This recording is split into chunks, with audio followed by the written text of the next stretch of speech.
Hello everyone, आप सभी का स्वागत है फूवन service centre official YouTube channel पर।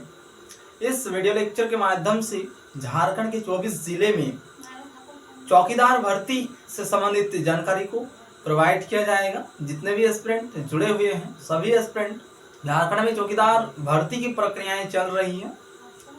यदि किसी डिस्ट्रिक्ट में वैकेंसीज को रिलीज नहीं की गई है तो उस डिस्ट्रिक्ट में वैकेंसीज को रिलीज की जाएगी। इसकी विवरण जानकारी कहां पर मिलेगी, 24 जिला से संबंधित हम डिस्कशन करेंगे, इसलिए एस्पिरेंट लेक्चर में बने रहेंगे। जितने भी एस्पिरेंट झारखंड राज्य में चौकीदार के रूप में अपनी सेवाएं देना चाहते हैं उन सभी के लिए आवश्यक सूचना है। विभिन्न जिलाओं में इसकी प्रक्रियाएं शुरू कर दी गई है। ठीक है, प्रत्येक पॉइंट को हम एक्सप्लेनेशन करेंगे, इसलिए सभी एस्पिरेंट धैर्यपूर्वक लेक्चर को सुनने का प्रयास करेंगे। और झारखंड के 24 जिले में ये भर्ती प्रक्रियाएं होगी और एक कोर्ट के माध्यम से भी एक सूचना आई है। ठीक है, तो सभी पॉइंट से संबंधित डिस्कशन किया जाएगा, इसलिए एस्पिरेंट लेक्चर में लास्ट तक बने रहेंगे।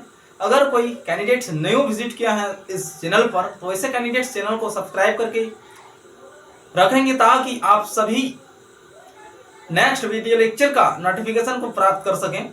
ठीक है, इस चैनल के माध्यम से विभिन्न प्रतियोगिता परीक्षा का नोटिफिकेशन से संबंधित और विज्ञापन से संबंधित वीडियो लेक्चर अवेलेबल कराई जाती है।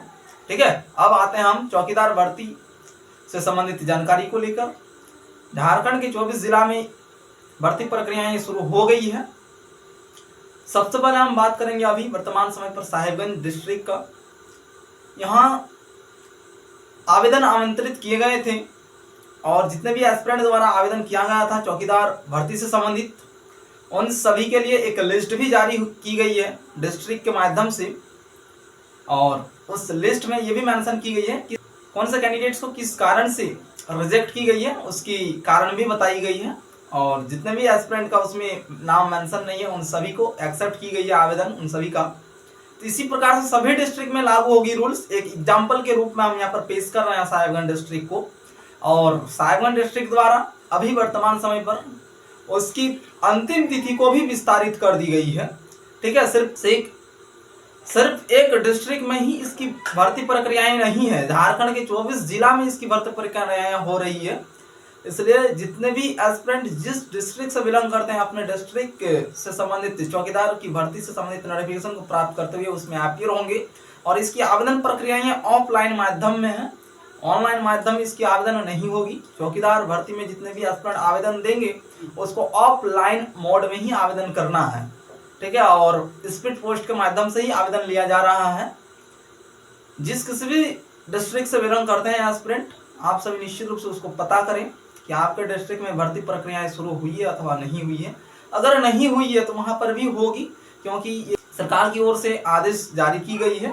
झारखंड के 24 डिस्ट्रिक्ट में चौकीदार भर्ती की जाएगी और विभिन्न जिलों में भर्ती प्रक्रियाएं शुरू हो गई है।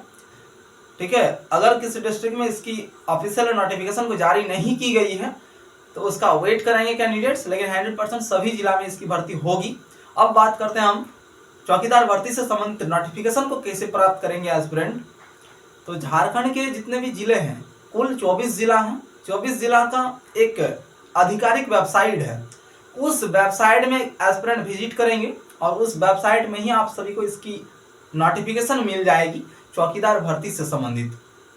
जिले के माध्यम से जितने भी भर्ती प्रक्रियाएं चलाई जाती है उन सभी की नोटिफिकेशन जिला का आधिकारिक जो वेबसाइट है उस वेबसाइट के माध्यम से ही पब्लिश की जाती है। जो विज्ञापन है, किसी भी विज्ञापन को जारी की जाती है डिस्ट्रिक्ट के माध्यम से, तो जिला के ऑफिशियल वेबसाइट में विजिट करने से ही आप सभी उस विज्ञापन को प्राप्त कर सकते हैं। तो चौकीदार भर्ती से संबंधित जो विज्ञापन है, झारखंड के 24 जिले के एस्पिरेंट अपने डिस्ट्रिक्ट के साइट पे विजिट करेंगे और आप सभी उस नोटिफिकेशन को रीड आउट करके अपीयर होंगे।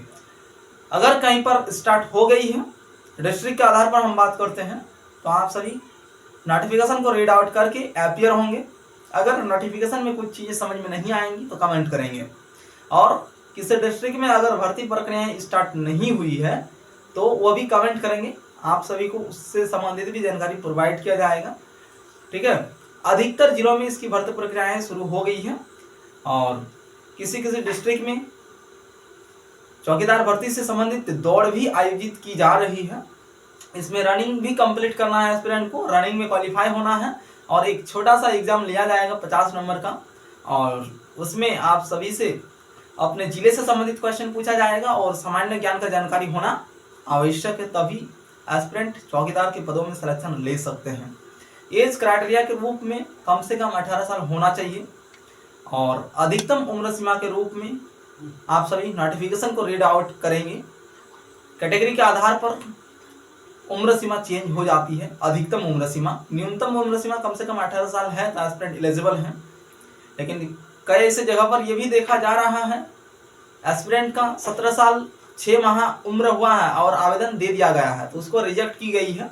ठीक है, रिजेक्शन लिस्ट में उसका नाम मेंशन किया गया है, जिले के माध्यम से एक रिजेक्शन लिस्ट की जाती है, उस लिस्ट में मेंशन मिल जाएगी किस कारण से एस्पिरेंट को रिजेक्ट की गई है।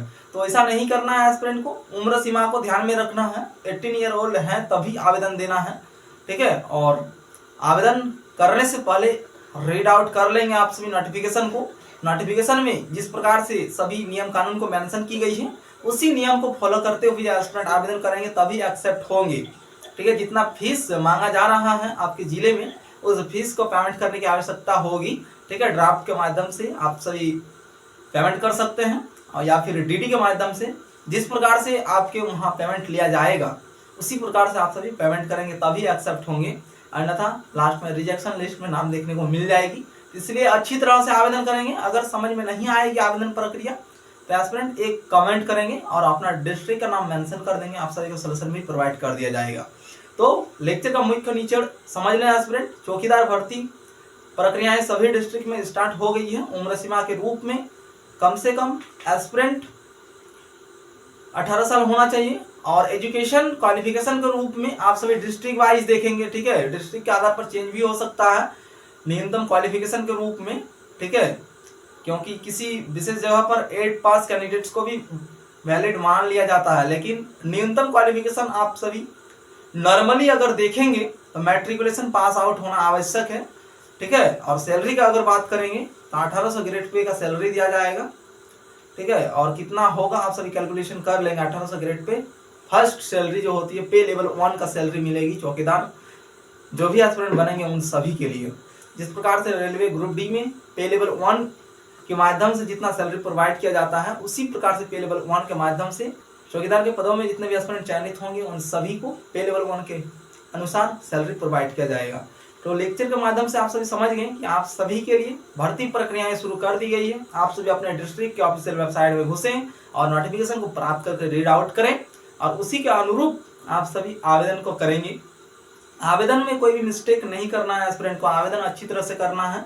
एक मिस्टेक के चलते आपको रिजेक्शन लिस्ट में आपका नाम देखने को मिल जाएगी। तो जैसे बीट संख्या, तो बीट संख्या आपका क्या पड़ता है, आपके गांव के अनुसार या फिर जिस जगह पर निवास करते हैं उसके आधार पर बीट संख्या मेंशन है नोटिफिकेशन में। ठीक है, तो उसी नोटिफिकेशन को देख के आपको लिखना है। अच्छी तरह से फॉर्म को फिलअप करेंगे 100% सक्सेस हो जाएगी।